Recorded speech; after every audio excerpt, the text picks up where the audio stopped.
O tema hoje é: não negocie com o inimigo. Diga comigo: não negocie com o inimigo. Diga: eu não vou negociar com o inimigo.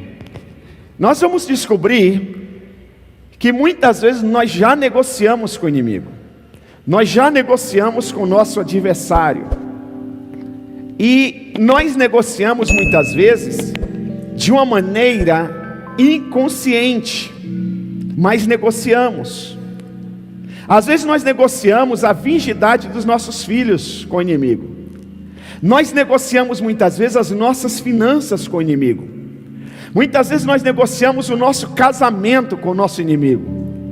Nós negociamos muitas vezes a nossa fé com o nosso inimigo. Nós negociamos a nossa alma com o nosso inimigo. Então preste atenção, na palavra de Deus existem algumas ilustrações que mostram que os israelitas, que mostram as realidades espirituais. Uma delas encontra-se no livro de Êxodo. É o livro que nós vamos usar bastante agora à noite. Êxodo.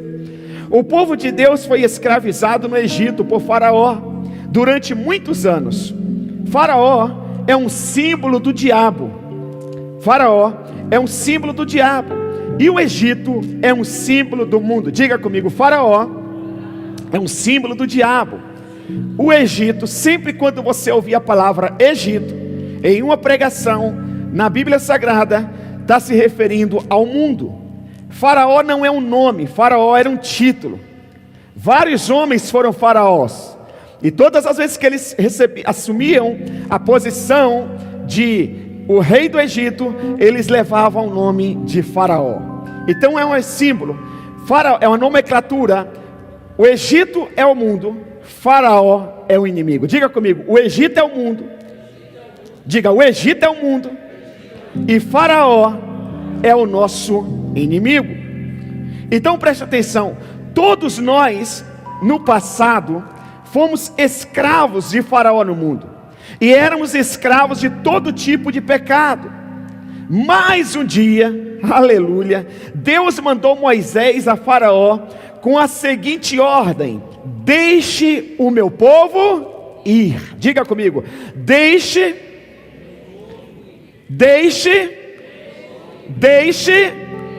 Lembre-se aqui, Faraó é o nosso inimigo.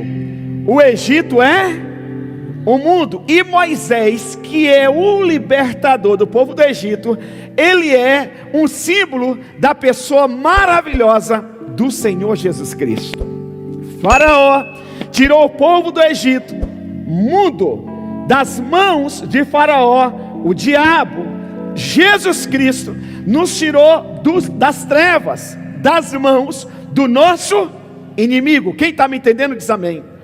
Mas infelizmente, muitos de nós, diante das intimidações e pressões, temos cedido e negociado com Faraó. Como o diabo nunca muda, ele vai continuar fazendo as mesmas propostas que fez no passado a Moisés. Nós vamos ver aqui no mínimo 4 propostas. Anote aí, por gentileza. Primeira proposta que Faraó fez para Moisés. Ele disse assim: sirvam ao seu Deus no Egito. Diga comigo: sirvam. Mas fala com vontade, gente. Diga: sirvam ao seu Deus no Egito. Egito simboliza o quê? Egito simboliza o quê? Egito simboliza o quê? Deus manda, preste atenção aqui. Deus manda Moisés tirar o povo do Egito, tirar o povo do mundo. Preste atenção. Aí ele tem que negociar com Faraó. A primeira proposta de Faraó é: sirvam ao seu Deus no Egito, ou seja, sirvam ao seu Deus no mundo. Então preste atenção.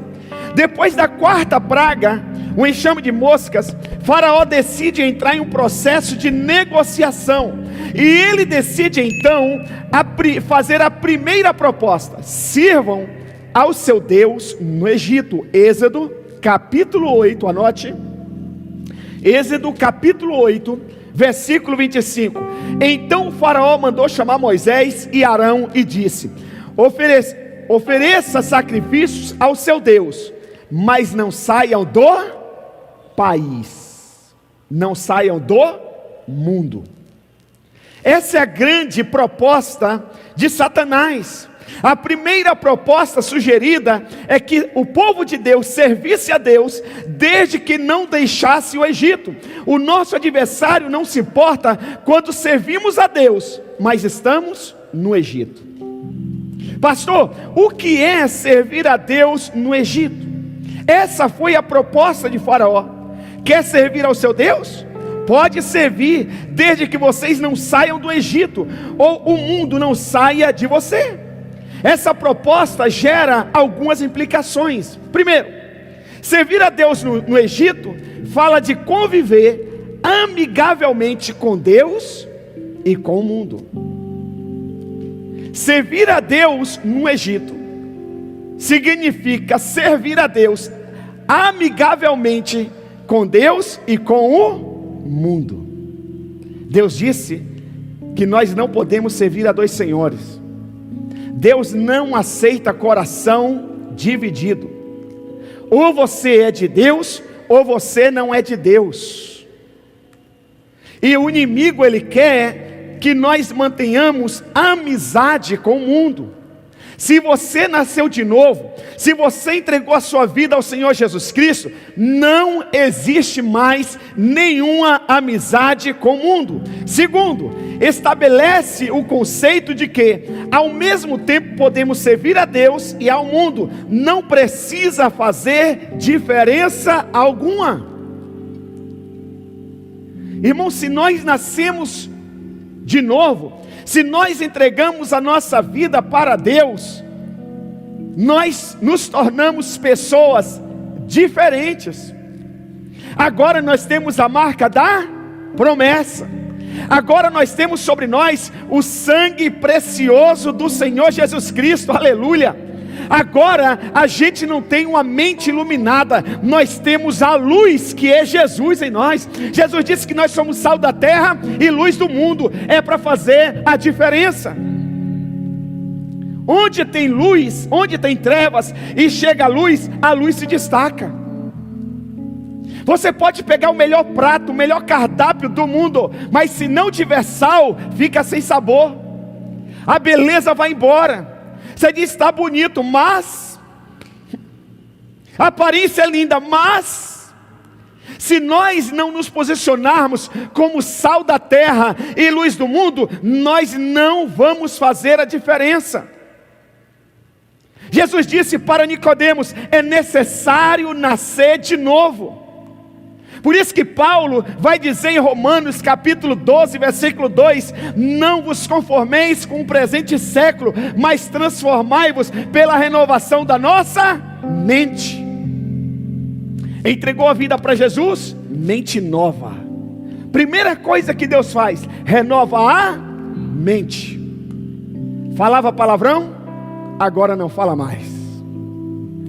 Vivia em práticas pecaminosas, agora vai viver na santidade. Aleluia. Vivia traindo a esposa, agora vai ser fiel. Vivia falando mal do marido, agora vai honrar o marido. As pessoas têm que olhar para a gente e dizer: você mudou, o que aconteceu? Você está diferente, o que está acontecendo? Porque agora nós não somos mais do mundo. Agora nós somos da Nova Jerusalém. É para lá que nós vamos, nós vamos voltar, porque foi de lá que nós viemos. Aleluia, aleluia. Quem está me entendendo diz amém.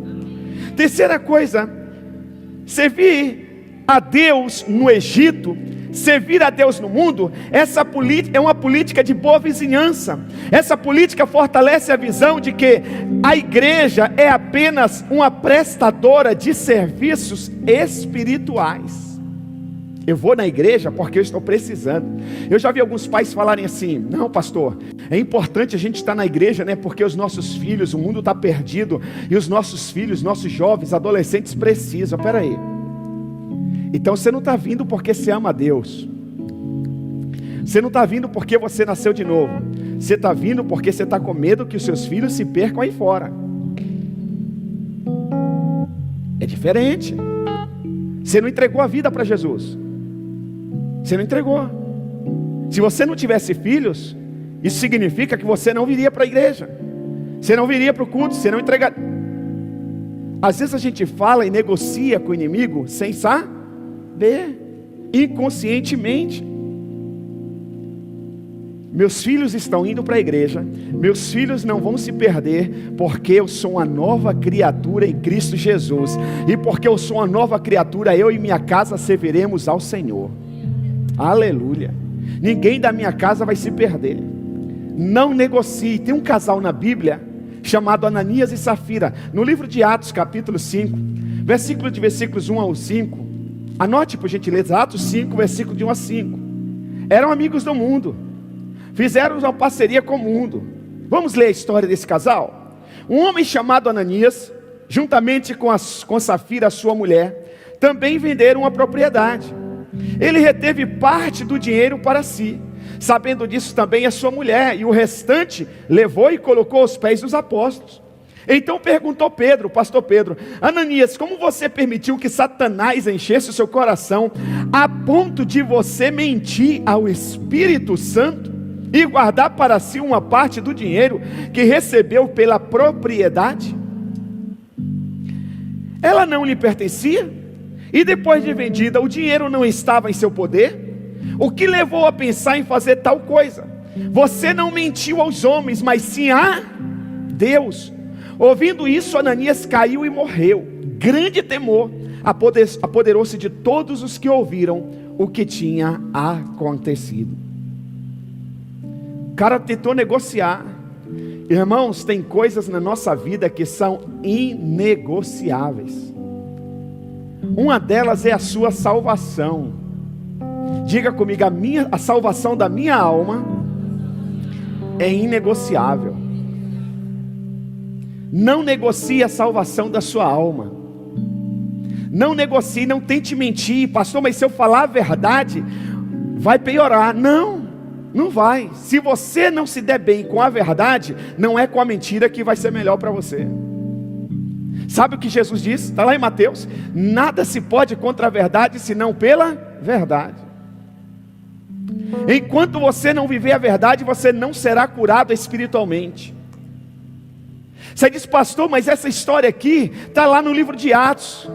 Isso não acontece nos dias atuais. Quantas pessoas estão morrendo espiritualmente, pessoas morrendo fisicamente, pessoas perdendo casamento por causa da mentira. Estão tentando negociar com o diabo. Quer um outro exemplo na Bíblia? Levítico, anote. Levítico capítulo 10, versículos de 1 a 3, diz assim: Nadab e Abiú, filhos de Arão, pegaram cada um seu incensário, nos quais acenderam fogo, acrescentaram incenso e trouxeram fogo profano perante ao Senhor, sem que tivessem sido autorizados. Os caras fizeram algo sem autorização. Cometeram aqui o mesmo pecado que Saul cometeu quando foi designado rei. A Bíblia diz que Samuel atrasou para o sacrifício. Saul, se sentindo o cara, disse: não, pastor Samuel não chegou, deixa comigo que eu resolvo. O que tem de gente morrendo porque está se metendo onde não foi chamado. O que tem de gente, o que eu vejo de gente hoje querendo ser pastor sem ser ungido. Os caras aqui foram queimar incenso sem autorização. A intenção era boa. Ei, mas deixa eu te falar, de boas intenções o inferno está cheio.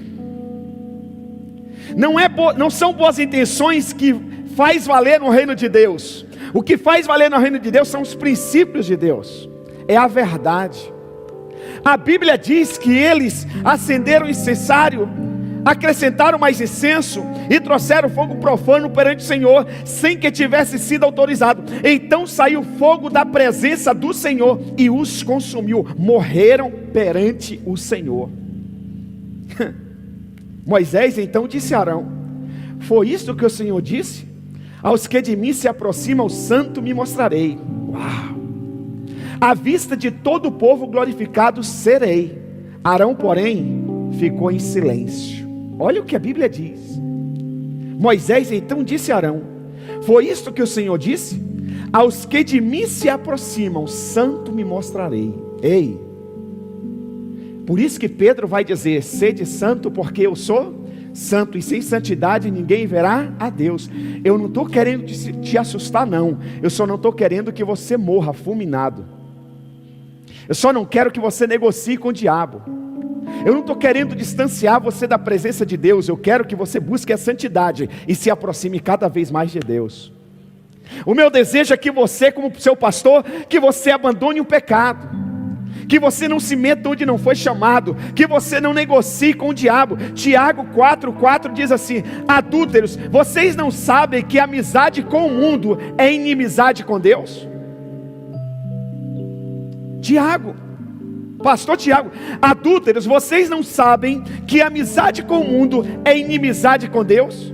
Quem quer ser inimigo, quem quer ser amigo do mundo, faz-se inimigo de Deus. Anote para você não esquecer, Tiago 4,4. Se você quer ser legal com o mundo, você vai se tornar inimigo de Deus. Ah, pastor, só um gole de cerveja, tá calor, que pecado tem? Eu tomo em casa. Ah, pastor, está vindo a festa aí que acontece no parque de exposição, só uma noite, não tem nada de errado, eu vou com os meus pais. Não negocie com o mundo, não negocie. Ah, pastor, mas a gente está passando por aí, ouve funk, ouve música. Uma coisa é você ouvir sem querer, outra coisa é você ir buscar. Uma coisa é ver uma mulher indecente na sua frente, outra coisa é você virar o pescoço. Uma coisa é você sair de Sodoma e Gomorra, outra coisa é você olhar para trás. Uma coisa é você sair de Sodoma e Gomorra, você presenciava o pecado involuntariamente. Outra coisa é Deus dizer: sai e não olha para trás, e você olhar e virar uma estátua de sal. Não brinque com o pecado. Eu sei que tem pessoas aqui pela primeira vez, mas você já sabe o que é certo ou errado. Você vem buscar a Deus, o Espírito Santo já está falando com você. E na hora que você for buscar o pecado, o Espírito Santo vai te alertar. Você só se mete se você quiser, e Ele não vai te impedir. Pastor, mas eu nem sei esse texto que você está lendo aí. Eu nunca li a Bíblia. Você não leu, mas o Espírito Santo está falando ao seu coração. A partir de hoje você já não é mais ignorante da verdade. Você entrou aqui, esse lugar aqui é santo. Isso aqui é um prédio, cimento e drywall. Isso aqui é cadeira, mas o lugar é santificado. Esse lugar é considerado casa de Deus, casa de oração.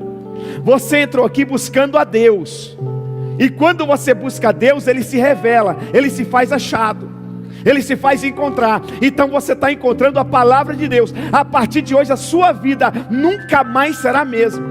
Se arrependa dos seus pecados, confesse os seus pecados no altar, abandone os seus pecados, porque com Deus ninguém brinca.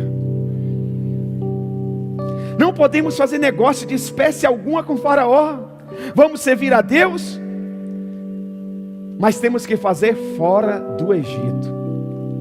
Vamos servir a Deus, mas temos que fazer fora do Egito. Então, primeira proposta de Faraó foi: sirvam a Deus, mas sirvam aqui no mundo, sirvam aqui no Egito. Segunda proposta de Faraó: sirvam ao seu Deus fora do Egito, mas não muito longe. Fica ali sentindo o cheirinho do Egito. Sinta o cheiro do Egito. Toca no Egito. Saboreie o Egito. Tem o dito popular que diz que o que os olhos não veem, o coração não sente. Se você ficar perto, você vai ver, você vai sentir, corre o risco de tocar. Êxodo 8:28, disse o Faraó: eu os deixarei ir, oferecer sacrifícios ao Senhor, o Deus no deserto, ao seu Deus no deserto, mas não se afastem muito. E ele ainda dá uma de crente: e ore por mim também. Até o inimigo dá uma de crente, Mas Deus não está em busca de crente. Deus está em busca de pessoas que nasçam de novo, que entreguem sua vida completamente nas mãos dele. Deus te trouxe aqui nesta noite porque Ele quer fazer uma aliança com você. Deus é um Deus de aliança. Deus é um Deus de aliança. Algumas vezes nós ouvimos: você está sendo muito exagerado, você está indo muito longe com esse negócio de discipulado, de célula, você está indo muito na igreja. Tudo bem, você pode servir a Deus, mas cuidado com o fanatismo. Temos que ser equilibrados, mas um equilíbrio com sabedoria, não esquecendo que morno é um pouco de água quente com um pouco de água fria. Diga comigo: morno é um pouco de água quente com um pouco de água fria. Isso chama-se o quê? Equilíbrio. Vamos ver o que a Bíblia fala desse crente equilibrado na Bíblia. Apocalipse capítulo 3, versículo 15 e 16. Conheço as suas obras, sei que você não é frio e nem quente. Melhor seria que fosse frio ou quente. Assim, porque você é morno, nem frio e nem quente, estou a ponto de vomitá-lo da minha boca, diz o Senhor. Sabe aqueles crentes que não fede nem cheira? Dá uma cheiradinha assim, ó. Vê se tem cheiro de crente. Cuidado para não cheirar a mulher dos outros aí, hein? Não me responsabilizo. Você não é bobo? Mas dá. Será que essa pessoa que está ao seu lado tem cheiro de crente? Será?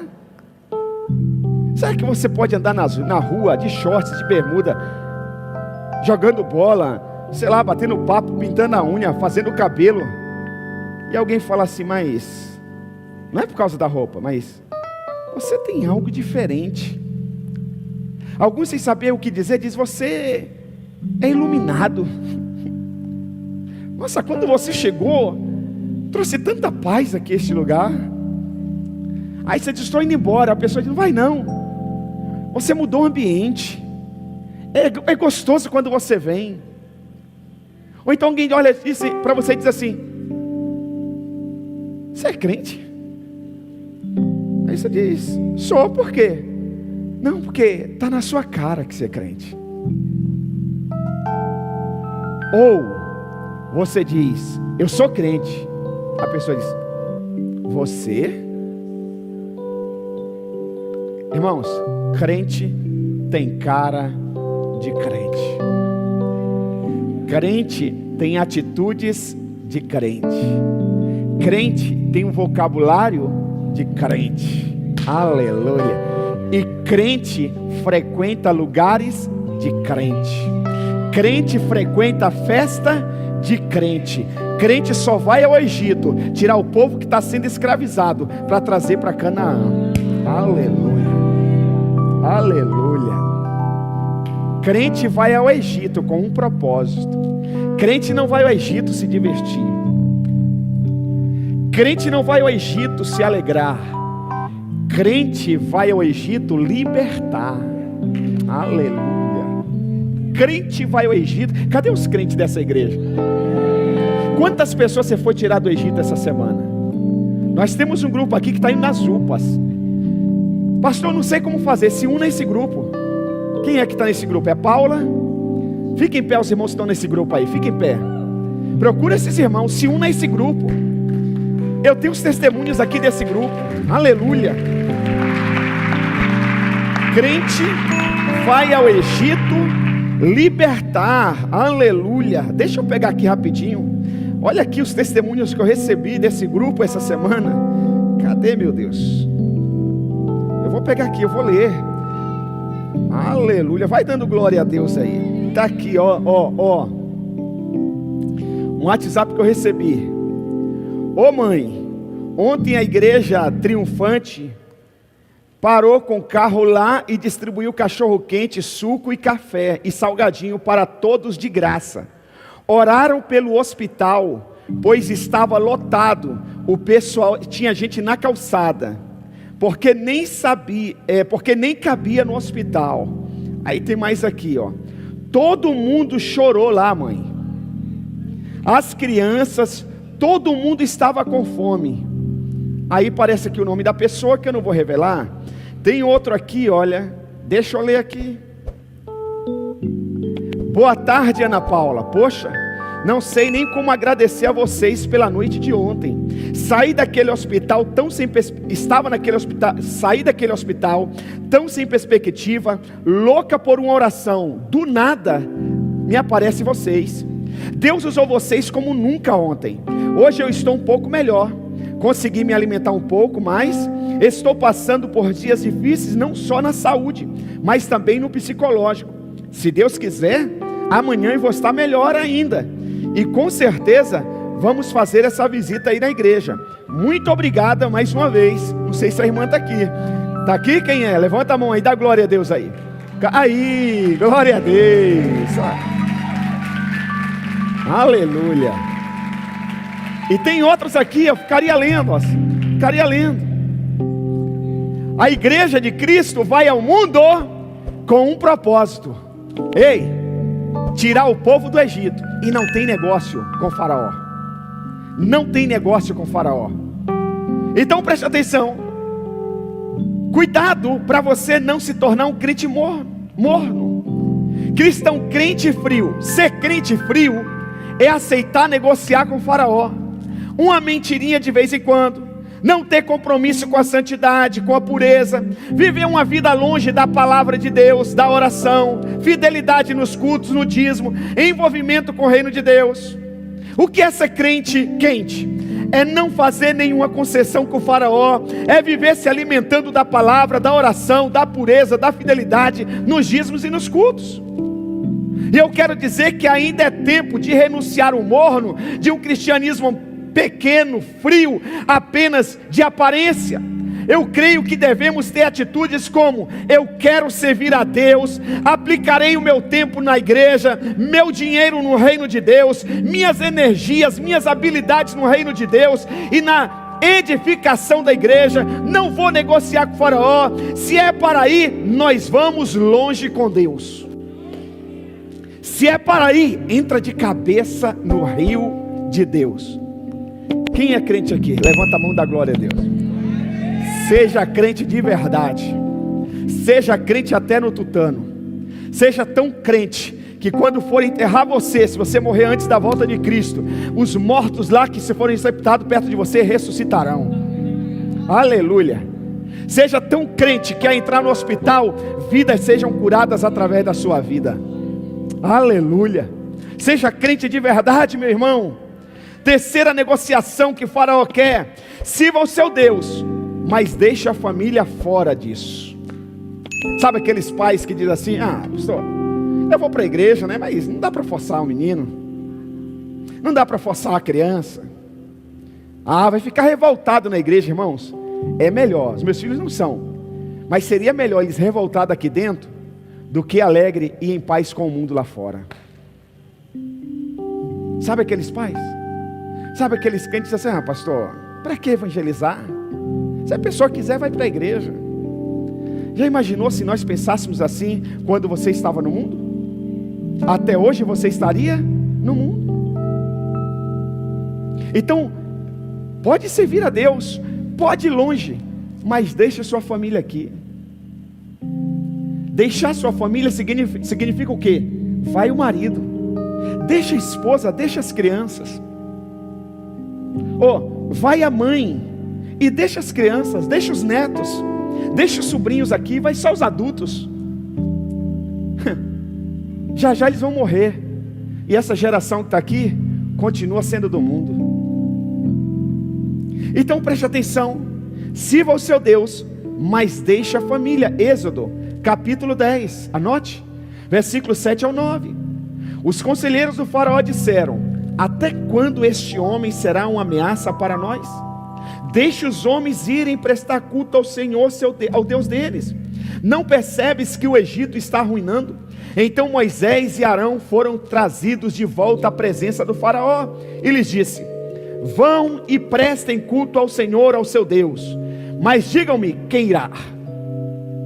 Moisés respondeu: temos que levar todos, os jovens e os velhos, os nossos filhos e as nossas filhas, as nossas ovelhas e os nossos bois, pois celebraremos uma festa ao Senhor. Aleluia. Êxodo 10, versículo 11 diz: de forma alguma, disse Faraó, só os homens podem ir prestar culto ao Senhor, como vocês têm pedido. E Moisés e Arão foram expulsos da presença de Faraó. É isso que Satanás quer. Satanás não quer você e a sua esposa na presença de Deus. Satanás não quer vocês e os seus filhos na presença de Deus. Ele quer ver vocês sendo envergonhados, sendo humilhados. Ele quer destruir os nossos filhos. Pai, mãe, ore pelos seus filhos.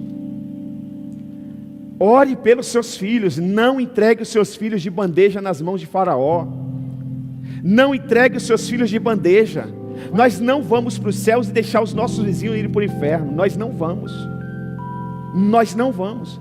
Nós não vamos passar na porta de um boteco e achar que está tudo bem. Não está tudo bem. Enquanto tiver um boteco, enquanto tiver uma balada, enquanto tiver uma biqueira, não está tudo bem. Enquanto estiver corrupção, não está tudo bem. Enquanto estiver mentira, não está tudo bem. Nós não vamos negociar com o Faraó. Não está tudo bem. Faraó, que é sua família, 1 Timóteo 5,8. Se alguém não cuida de seus parentes, e especialmente dos da sua própria família, negou a fé, e é pior do que os descrentes. Irmãos, antes de fazer na igreja, a gente tem que fazer em casa. Antes de ser na igreja, a gente tem que ser no nosso lar. Antes de ajudar os de fora, nós temos que salvar os de dentro. Às vezes nos envolvemos com tantas atividades, sejam elas profissionais ou ministeriais, que acabamos deixando a família para trás. Satanás, ele não se opõe que você sirva a Deus, desde que deixe seus filhos e cônjuges para trás. Satanás não se importa. Infelizmente alguns irmãos têm se envolvido na obra, mas infelizmente têm deixado para trás a sua família. Temos que ser como Josué 24:15. Eu e a minha casa serviremos ao Senhor. E eu poderia ler aqui, mas por questão de tempo, eu vou dar o texto e você escreve aí, lê em casa. Mas vamos ler, aprender sobre os filhos de Eli. Anote aí, 1 Samuel 4, versículo 4 ao 18. 1 Samuel 4, versículo 4 ao 18. Davi, o rei Davi, 2 Samuel 18, 32 e 33. Samuel, o profeta, 1 Samuel 8, de 1 a 5.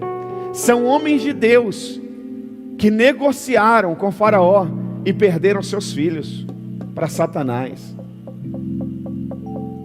Quarto e último: sirva ao seu Deus, mas deixem os seus bens fora disso. Sirvam mas deixem o quê? Os seus bens. Bens fala do quê? De dinheiro. Êxodo 10, 24. Então o faraó mandou chamar a Moisés e disse: vão e prestem culto ao Senhor. Deixe somente as ovelhas e os bois. As mulheres e as crianças podem ir. Satanás está o tempo todo querendo negociar com a gente. Irmãos, deixar os bois e as ovelhas é deixar o quê? A riqueza deles. Deixar os bois e as ovelhas é deixar o patrimônio deles. Satanás quer nos ver na miséria. Satanás quer roubar a nossa prosperidade. A proposta de Faraó é que podemos servir a Deus desde que continuemos uma vida de miséria e escassez, enquanto a proposta de Deus é que Ele tem o melhor desta terra para nós.